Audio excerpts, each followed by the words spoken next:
So Diary of a Wimpy Kid Christmas Cabin Fever was released into Disney Plus, and I checked it out today. And in this film, Greg and Rowley are building a snowman and they're making this huge snowball that Greg accidentally knocks onto the road, breaking a snowplow. Greg is then wanted because he causes trouble and he's essentially a crook who's wanted.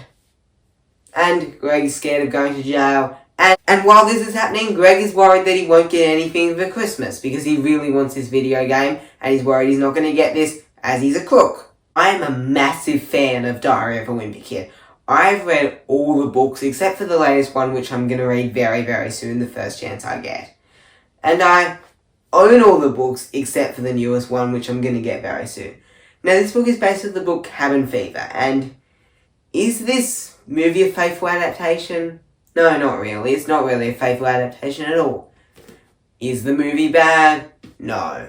So the animation in this film is pretty good. It's not mind-blowing or anything. It's not Spider-Verse level animation. It's not cinematic quality, generally speaking, animation, but still, it's good enough animation that I'll pass with. In the Diary of a Wimpy Kid movie, it's a similar style to that of the Captain Underpants movie. However, the style worked better in the Captain Underpants movie than it does in this movie. This movie looks a bit cheaper than the Captain Underpants movie, and it's obvious why, as this film was just direct streaming while the Captain Underpants movie went to theatres. There's also some great directing when you see that Greg's dreaming. Greg's dreams look like the drawings in the books. And I really like the balance of how that looked like dreams, how there was paper in there. I really liked that. Props to them for doing that. And the script is good enough. It's entertaining enough. And yes, this movie is a lot of fun. I was rather entertained by this movie. There's something nice that they did at the end of this movie. But the movie is by no means one of the best films of the year. When I'm going to do my best of the year video, this film is not going to be on that list for certain. There are films a lot better that came out this year. This film's just a fine, crowd-pleasing, target audience-pleasing film. I enjoyed it enough. It's that kind of a movie. It's not some prestige. Whoa! This Wimpy Kid movie is amazing. It deserves the Oscar for Best Animated Feature. That is not going to happen. Or if it does, I'm going to be shocked. And I would have liked a bit more of a faithful adaptation to the source material.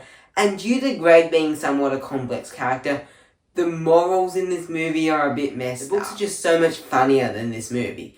In the books, I'm constantly laughing out loud. This movie, very few laughs. This movie should have been a lot funnier. It could have been so much more funnier.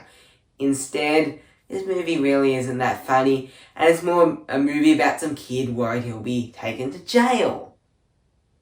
That's what the movie really is. But this movie's a lot of fun. There's some great directed sequences.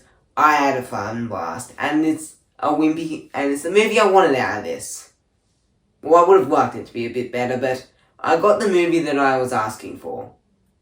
I'm going to give Diary of a Wimpy Kid Christmas Cabin Fever a B. I also want to make a point of reference here. So often before I watch a movie do I check the movie's Rotten Tomatoes score. For this film I thought, I am not going to check the Tomatometer score. I should not check the Tomatometer score.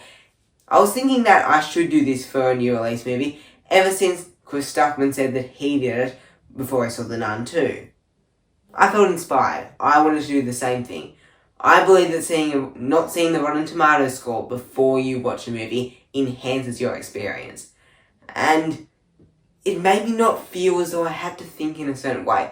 I need to try and do this more. I know that there's only 6 reviews up here, but still, that Rotten Tomatoes score, no matter how many people have reviewed it, makes me feel like I have to feel a certain way about a movie. And it's somewhat hard when I don't. I sometimes convince myself that I like a movie more, or I like a movie less. I've done that a few times in the past.